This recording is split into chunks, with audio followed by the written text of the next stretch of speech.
Hello and welcome back to my channel. I'm Haley from Bargain Bug, and today I'm filming kind of a different video. I mean, you've already seen, if you're clicking on this video, you've seen the title, but it's how to be a teacher, and I guess more specifically like a student teacher. And I'm just gonna start out by saying that this is my experience, obviously. So at other schools and other states, this could be a whole different process, but this is the process that I've gone through, and I'm making this video to show other people what it's like. I know that I have been looking for a lot of student teaching videos and I haven't found those. So there's probably people out there wanting to know like how to become a teacher, and it's not just as easy as go to college. That's not like a very detailed explanation, in my opinion, that I would be looking for. So I recently applied to be a student teacher, and I'm going through that process, or I finished that process now. So I basically wrote down everything. I made like a cheat sheet of notes.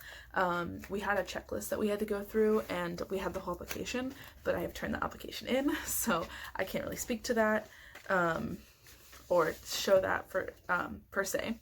But the first step is to go to college. So I went the four-year university route, and that's just what I chose. It was easier for me to live on campus, to be there, but you can go to a two-year college and then transfer to a four-year university. That's really up to you.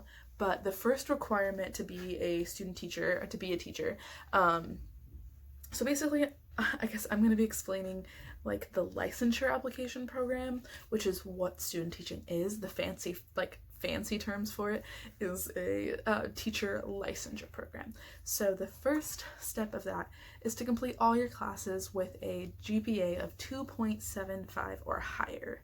And specifically, my program put a little asterisk on that and said that all of your ed classes, their ed prefix classes, had to be a B- or higher and a total GPA of 3.0. So I've got my class planning sheet here, and so just, I'm not going to read off every single class list, but basically there were some English classes, history, math, psychology, PE, writing, biology, geology, linguistics, and then there were some more classes there were education classes that you had to take. So there was, I don't know, I think probably close to 10 or so. And then there are classes that relate to it. So they are not ed prefix classes, but they are education classes. So I had to take an art education. I had to take a exercise science class, which was a teaching PE class, a music education class, things like that. So the first step is to do that. And then, so the second step is you just have to make sure that you have a clean criminal history and like a character background. So you have to be a good person per se. So really in college and in your life, be careful about things. I don't know if you did have something on your background, if they would not hire you. By the way, if you could hear any noise in the background, my little sister is in the room. So anyways, I don't know if they wouldn't hire you or accept you into the student teaching program if you had something on your background check, but just keep it clean. Try to stay out of trouble. I mean, you're going to be around kids, so obviously they want you to have a clean record. And to go along with that, the third step is to demonstrate professional ethics and dispositions. So basically just act professionally, especially in your education classes. Those professors you might see in the future, you could get them to write you letters of recommendations. I think I mentioned this in a previous video, but I ended up really enjoying and building a relationship with one of my classes, with one of my professors. She became my advisor, and it's actually really cool that she worked at the school that I'm going to be student teaching at. So we just built this relationship, and there's all these ties, and I know that I can look to her for recommendations. So just act professionally, even if you don't like the teacher. I know there was a teacher I didn't really prefer in one of my classes, and she potentially could be my teacher in the education program, which is the student teaching program, and so I just gotta live with it and just be professional. The fourth step of it is you have to pass licensure tests, which I'll explain a little bit more in a minute, but you have to be able to pass all of those. You had to have 2 sets of 30 hours of observation hours, And so the first one you could complete any point when you were in college, and it was basically like a very broad explanation, but like any time that you're with kids, kind of in a more of a professional setting. I think you could use babysitting as an option, if you're volunteering in classrooms, if you worked summer camps, stuff like that. And then your second 30 hours had to be in a classroom, and I believe it was within a year or 18 months of you applying for the program. So they didn't want it to be like you hadn't been around kids for like 3 years. They wanted you to be in, especially in classrooms as well. So you had to be 30 hours in a classroom. And then the last step, which this was actually a new step for this program, was submitting your ACT or your SAT scores. And since this was new this year, they didn't have a set minimum, so it wasn't like you had to have X score to get into the program.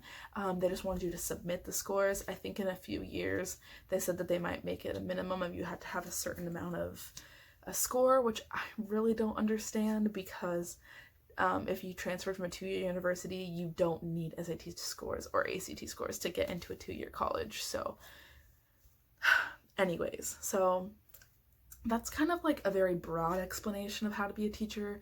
So you take all your classes, you get decent grades, don't do anything that can stay on a criminal record, be professional, and then your tests and your observation hours. So I'm going to go into a little bit more specifics now. So I wrote down all of the requirements for the application that I did. Again, like I'm going to repeat, this was my application for the school that I go to. That doesn't mean that it's going to be the same for every school.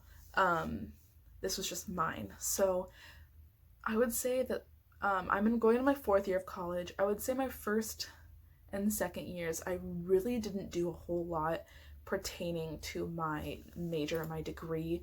Like I didn't have to do a lot of these things my first 2 years of college. You can take your tests at any time. You can do your observation hours at any time.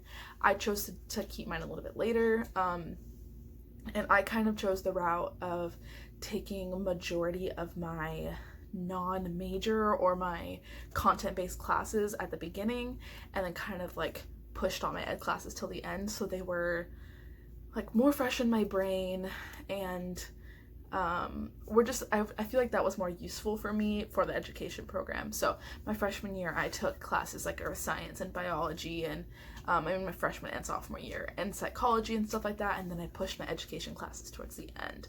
That's just my experience, so do with that what you will. So for the application itself, so first of all, you had to have this checklist, and you basically just had to check all the boxes. So that way it was the first thing they saw was, okay, you have all the boxes checked. And then the next thing was a cover letter. In previous years, they used to make it be handwritten, but this year they didn't. And you basically had to say why you want to be a teacher, and if you had all of the requirements checked on that checklist. And so if you didn't, that was your chance to explain why. So if you didn't have a certain GPA, if you didn't have certain classes passed, if you didn't have your tests passed, stuff like that. I personally didn't. I got all my things done by the time the application was due. So I just wrote about why I wanted to be a teacher. And if that is something you guys want to know, I can explain that somewhere else. And yeah, the second thing was a resume, and I basically redid my whole resume for this and to use in the future. And I really just made a resume that highlighted any like experiences I've had with kids, any professional experiences. I put my observation hours on it. I put like all my jobs pertaining to it, and like for example, for this particular resume, I left out my job that I had at Burger King in high school, senior year, and then the summer between freshman year and sophomore year. I worked at Burger King, but that didn't really pertain to education. So I just really handcrafted my resume for that, and I'm able to use that in the future, and I can probably just tweak it and edit it and use that for when I'm applying to be a teacher after I have graduated college. So I did do a resume, and then there was just a basic application, and it was just your basic info of your name and your email address and address, like basically any application ever. And then you just had to write in like your scores. Later you have to show proof of your scores, but writing in your scores and like what level you want to be a student teacher at. So for example, like elementary, middle, high, and the way that it works, again, where I go, is that you can be in elementary, like, so I think there's actually an early education, not quite sure, but that's like K through 3 only, and then there's education or elementary education, which that's what I am, and you're K through 5. Then there's elementary middle, and I believe you're 3 or 4 to 8th grade, and in that process you have to do 2 terms in the middle school level and 1 term at the elementary school level, and then I believe it's similar for middle, high, and then high school. So anyways, you had to like put that check mark. The next was the course planning sheet, and that basically just meant that you had to sit with your advisor and they would explain to you kind of what the education program is, and what classes you're going to be taking. So you would plan out the end of your junior year, and then talk about all your courses you're taking your senior year. And the reason also for this was because at least at the way that this is all my experiences, they just give you a list of classes and they say, okay, you're going to take Ed 400 this, Ed 400 this, Ed 400, I can't remember the numbers off the top of my head, but Ed 400, and you're going to take 4 of those. But that doesn't really mean anything to you. You don't know what that means. So your advisor will sit there and say, okay, so this class you're going to be learning about this and stuff like that. And also it's just a way for them to show and see like how you're going to be finishing out your classes. Your next is your printout of, and ours was called degree tracks, but basically it shows your class completion and it shows your GPA. And so ours, you can look at your degree tracks at any point.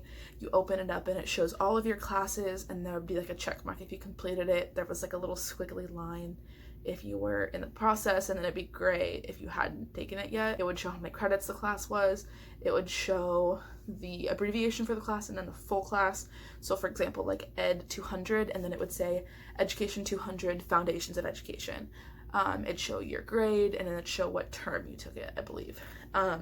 And so just a printout of that in there, so again, they could see that you've completed your classes and your GPA, which, by the way, it is so satisfying.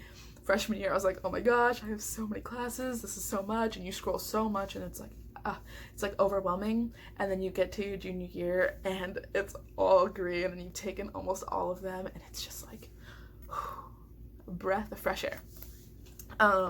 Next were character questions, and then professional knowledge, skills, and dispositions forms. So basically these were things that you read through and you signed, and there were questions saying like you're a good person, you haven't done anything wrong, like again explaining your character, and then an explanation of the professional knowledge, skills, and dispositions, which that one was basically more or less like trying to tell you how to act professionally in the teacher licensure program. And so it was like almost like a list of rules, and you had to read them and say like if you think you were, like you basically signed them and said, I will follow these, I will be professional. So those ones were pretty simple, and it's just signing. And then you had to have copies of your past tests, and so you have to take, at least for an elementary education in the state that I go, in my experience, you had to take 3 tests. So, and these were, I think, about $100 each. They were really expensive, but it's just something that you have to have done.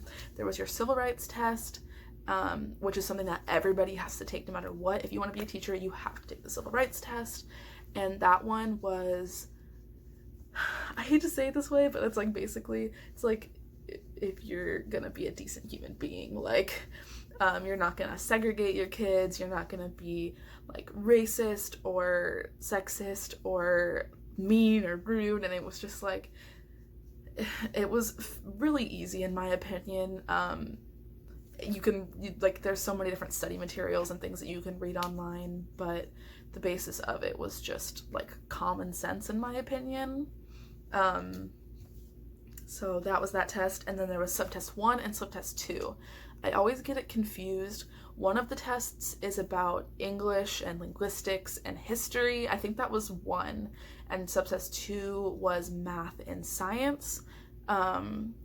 In my opinion, both of them were fairly easy, but I am a really good test taker, I think, and I'm pretty good at standardized tests as well. Again, my opinion.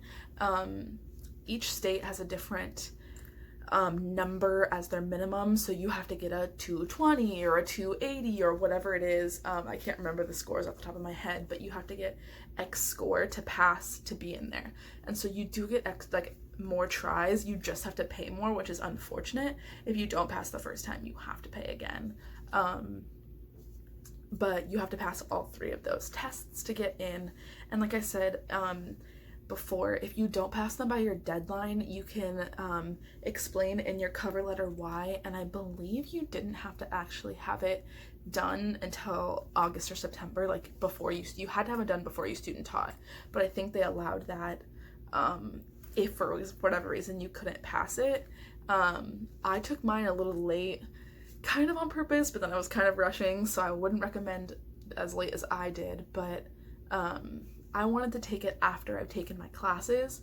I would personally recommend them to take over summer, or take them over any of your breaks, so winter break or spring break. That's just what I found like worked for other people and would have worked for me, but that's not what I did.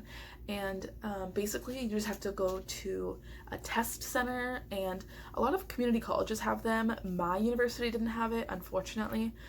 So you just go to test centers and you take a test. It's proctored, so you basically just like gave them your ID. You couldn't have watches or cell phones or stuff like that. You sat down at a test and you took your test, and you had X amount of minutes. I think all of them were 90 minutes or so, and you take your tests. So and then you had to have those, and then you passed it. So, and then the next was 2 30-hour observation letters as the application. And so basically you just need letters of recommendations from kind of like as proof, and then to show like who you are and around kids and such. So my first one I got from my boss of the after school program. So she saw me work, and she saw me work for I think about a school year or so. No, I think, yeah, I don't know. It's like 6 or so months. And so she was able to see me work around kids, lesson planning, teaching and such. And so that was just my job, and that was a really great experience. And she wrote me a glowing letter of recommendation, which was nice. And then the second letter you get from the teacher in which classroom you were in. So up front, it's really good to ask for that and say, like, when you're asking if you can be volunteering in their classroom, say also, I just want to let you know, like, this is for the ed application that I'm doing, and I'm gonna need a letter of recommendation, and give them that heads up, and then give them like a month or so heads up of when you're gonna need it, because teachers are busy people. Like, you don't want to put it on them at the last minute, and then they're struggling to get it done, and they feel bad. So really get that done, and you can get that done earlier. And also, just because you have to have 30 hours doesn't mean you have to have 30 hours. I did, I think, close to 45 hours or so in mine in one term, because I wanted to spend a lot of time in that classroom, and I ended up student teaching at the school that I did that at. So that was really nice. And then these are, again, the printout of the ACT or SAT scores. So this is just physical proof. Again, like I said, this was the first time they ever required it for the application, so they didn't have a minimum, but you did have a printout of that in your application. And then, last but not least, you had to have 3 confidential faculty evaluation forms. And so these were a form, there wasn't a lot to it. They didn't have to write letters of recommendation for you. This was a specific form you handed out to your professors, and they filled it out about you. And mine required 2 of them to be the education prefix courses, and then 1 was just one of your other general ed classes. So I gave mine, one of them was to my intro to curriculum and assessment teacher. One of mine was who was my advisor, and she was my teacher for my children's literature course. And then my third one that I did was actually from a math teacher, and he taught a math education class, but because the prefix was math, MTH, he was able to write the recommendation for me. So he saw me in an educational setting. We worked with kids in that class, but I was still able to get that letter from him. And again, like I've mentioned in this video and other videos, build those relationships with your professors, because when it comes time to do this, they want to know you. You don't want to give it to some random professor who doesn't remember you. So I had gone to his office hours a lot, and he had known me as a student, and I'd had him for 3 terms, so he knew me well enough to write that letter, even though it was a general ed course. So yeah, I hope that was helpful.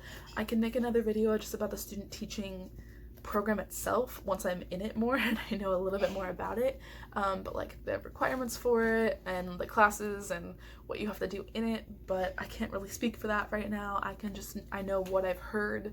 I've been to 1 orientation so far, and there's another one the week before you start student teaching, so I can make another one if that is something that you're interested in. So thank you so much for watching.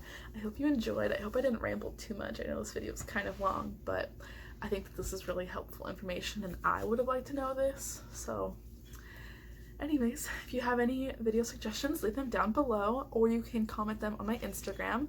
My Instagram is bargain_bug, and that's also in the description box below if you want to check that out. And give this video a thumbs up, and subscribe down below. It really helps. So thank you so much for watching. Bye!